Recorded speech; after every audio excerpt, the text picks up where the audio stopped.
Turning now to politics, there is a lot going on, from the indictment of former President Donald Trump to the shipment of migrants here in Southern California. So let's turn to Caroline Heldman. She is with us every Thursday, as you know, professor of critical theory at Occidental College. Good morning, Caroline. Thank you for being with us. Good morning, Giselle. All right, let's start here. Texas Governor Greg Abbott sending migrants to L.A. We saw this again with DeSantis sending 2 plane loads last week. Talk to us about what this is feeding into the culture wars. Put into context what we're seeing. Well, for about the last 20 years, the right-wing media has been advancing notions of a brown threat using a lot of racist rhetoric. And these sorts of stunts are simply an extension of that. And I know that DeSantis and Governor Abbott know that immigration policy is not managed at the state level. So this really is an inhumane stunt that plays upon a vulnerable population seeking a better life. And at the end of the day, these sorts of stunts actually make it harder to get the national immigration reform that we need, which we do desperately need. For sure. All right. There's a lot to get to, so I'm just going to ask you again about the Southern Baptist Convention barring women from serving as pastors. Saddleback Church's Rick Warren tried to fight this ruling. He lost. What is the significance here in a day that women feel they're losing more and more rights? Well, we absolutely are. And I would say, as someone who studies the advancement of women and other marginalized groups over time, that anytime you actually have significant progress in a culture, the advancement of women, for example, you have a backlash. This is part of that backlash. So the question is, as someone who grew up Pentecostal, how many women will sit in the pews knowing that their institution, their religious institution, views them as a second-class citizen? Mm-hmm. We'll be watching that closely. So let's turn to the Trump indictments now. Despite the seriousness of the charges, the former president retains a wide lead over his rivals. He's raised $7 million since the indictment, and the majority of the GOP is defending him at all costs, accusing Biden of weaponizing the DOJ. Put into context the unprecedented nature of what's playing out here. Well, he got a 3-point bump. That's Trump with Republicans after the indictment. As you noted, he's been fundraising off of it.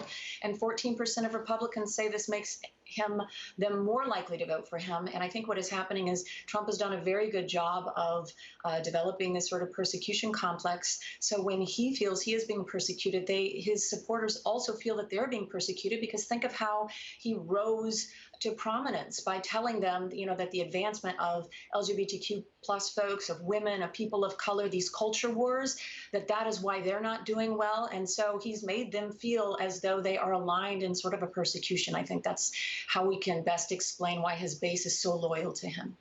The cover of the New York Post this week asked, what about the Bidens? The right saying Trump is held to a different standard. And they cite the DOJ taking more than 5 years to bring any charges to Hunter Biden. They never charged Hillary, they say, Pence or Biden for holding similar documents. Do they have a point, Caroline, or is this a false equivalence? It's a false equivalence. It's apples and oranges. The big difference with Trump is twofold. One, the dissemination of classified documents, the Iran document in Bedminster. We have a recording of that, and also showing a classified map to some visitors. And the second, and perhaps bigger part of this, is obstruction of justice, a 15-month-long obstruction of justice effort to make sure that those documents were not turned over. So at the end of the day, Trump is not being charged for the documents he turned over. He's being charged for not turning over documents. But you have to be able to reach an audience to understand all of those real dynamics, right? So there are all kinds of entanglements to figure out in the Trump trial. The former president was reportedly having a tough time finding local Miami attorneys to defend him. There's a question whether he can even get an unbiased, juror pool for a trial, whether the presiding judge, Aileen Cannon, is fit to oversee this case, and, of course, the timing that clashes with the run-up for the White House. Special counsel Jack Smith is calling for a speedy trial. How is that even possible with all the dynamics I just listed? Yeah, it's not possible. I think this trial will likely start after the 2024 election. That's what Trump is aiming to do. And Judge Cannon, who is a Trump appointee, has already thrown in with him with a ruling earlier in this case that was unanimously overturned by a conservative court. They said that she abused her discretion. So I'm assuming that she's going to give Trump a lot of favorable rulings, and this will extend this case up until the election or after. There are reports that Jack Smith could sidestep the Miami case if it gets mired down in those kinds of delays, that he is potentially holding more serious charges around the dissemination of classified documents, especially regarding Iran.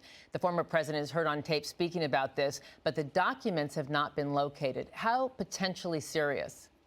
Well, the Espionage Act is in play here. That's how serious this is. And of course, all of these 37 charges are significant. If there is a delay and the Department of Justice believes that it needs to move along more quickly, they could do something drastic like that. But remember, there are two other investigations, the one in Atlanta, in Georgia, looking at possible tampering in the 2020 election, and of course, a federal case under Smith for the same issue. Republican support, as you noted, has been steadfast, but we are hearing from Chris Christie, Nikki Haley, Lisa Murkowski, and others, at least voicing some concern over the seriousness of the charges. Are we starting to see cracks in the armor of the GOP support for Trump? And if so, how consequential? Well, I don't think so. I think it's actually fascinating to look at how you have a frontrunner in a Republican primary, and all of the serious candidates are not challenging him over an indictment. This is really unprecedented. Of course, Chris Christie is in the race not to win, but to be the conscience of the Republican Party. And Nikki Haley, even though she's been critical of Trump, also said she would pardon him because she thinks it's bad for the country to put a former president in prison if that happens. I don't think we'll see much of a break, given the strong support from the more serious contenders in the Republican race, like Speaker McCarthy and others. So there were more reporters outside that courthouse than protesters, which was notable, which has critics blaming the media for giving the former president free PR, giving him a platform to espouse mistruths that further sear into the zeitgeist. News media is in uncharted territory. You teach this. How do journalists better cover this matrix, Caroline? Well, Trump is definitely newsworthy. He is the Republican frontrunner. Almost everything he does is newsworthy. And so objectively, it makes sense to cover him using that same standard of objectivity. It's also important to hold him accountable for his lies, which, you know, we have done a pretty good job of, left, right, and center even. Also very important to hold him accountable, just like any other candidate, if he is doing unprecedented things that violate social norms, political norms, et cetera. So I think we need to cover him, but we need to be very specific about how we cover him and not treat him differently than other candidates. It is uncharted territory for sure. So the president is not weighing in on any of this, refusing to play into the optics of politics. But his wife, First Lady Jill Biden, is warning of what could happen to this country if Trump re-enters the White House. What do you make of this? Well, it's interesting. Dr. Biden did not actually talk about the indictment, and I don't imagine that President or Dr. Biden will be discussing this. They do need to make sure that the American public knows that they're not part of the DOJ investigation. But I imagine that we'll see much stronger rhetoric as we ramp up into the 2024 election. Oh, of that we can be sure. Caroline Heldman, professor of critical theory and social justice at Occidental College. We got through a lot today, and for that, I thank you. Wonderful to see you, Giselle.